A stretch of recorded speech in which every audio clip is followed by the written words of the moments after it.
If you haven't figured it out by now, here at Niddles and Quimps, we're big fans of fighting games. Our most recent gem has been a little hidden gem for the GameCube known simply as Naruto GNT4 Tyson 4, or, more simply, GNT4. GNT4 is part of a series of games known in the West as the Clash of Ninja series. Here in the States, we got the first two games in the franchise, but later got a US exclusive continuation of the series known as Clash of Ninja Revolution. All in all, there's about 10 games in the franchise, but GNT4 is a standout in the series for its technical complexity, goofy interactions, and unique, speedy gameplay. Some 15-odd years after its release, GNT4 has a very niche online community. After a stellar event at Combo Breaker in 2019, GNT4 has seen a huge surge in popularity. Thanks to the wonders of Discord and netplay via the Dolphin emulator, the GNT4 scene has continued to grow as of recent months, and we at Niddles and Quimps are a part of that growth. As a means of staying in practice and to help continue growing our niche little community, over the course of the next few months, we will be making guides on how to fight every member of the GNT4 cast in addition to our normal weekly uploads. To accomplish this, we will be adapting a time-honored tool of GNT4 enthusiasts, the mid-string delay guide. But before all that, let's cover the basics.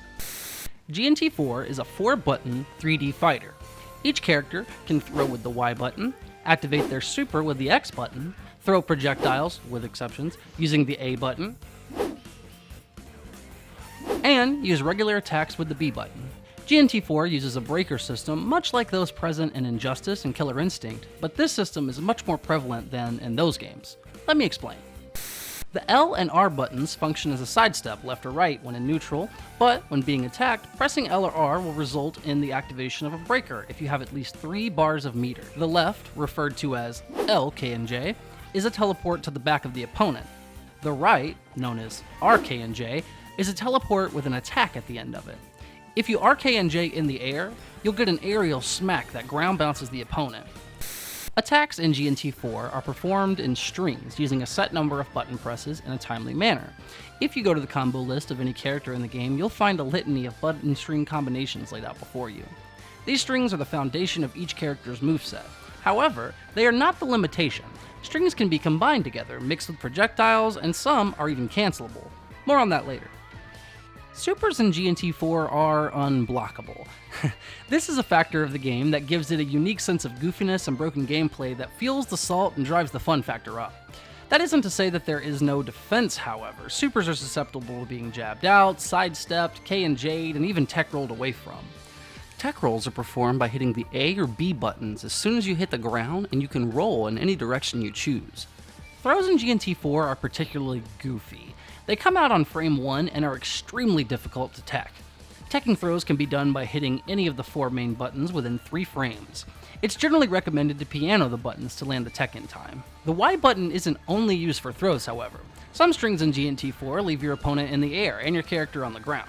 These moves are generally cancelable by pressing Y during your string. This consumes 1 bar of meter, but allows for combo extensions, making moves safe, and for creating meaty setups. Blocking in GNT4 is a simple task, as there are no high-lows. You can maintain neutral and block, or you can hold back to block. But be warned, guard break is an intense mechanic in GNT4. Certain characters have ridiculously weak guard gauges and can have their guard broken with just a few hits. Getting your guard broken means being opened up for a free combo and losing all your meter in an instant. Oftentimes, it's better to sidestep oncoming attacks than to block them. GNT4 is a very defensive and patience-heavy game. Your ability to block, sidestep, and turn around are all huge factors to forming a successful gameplay.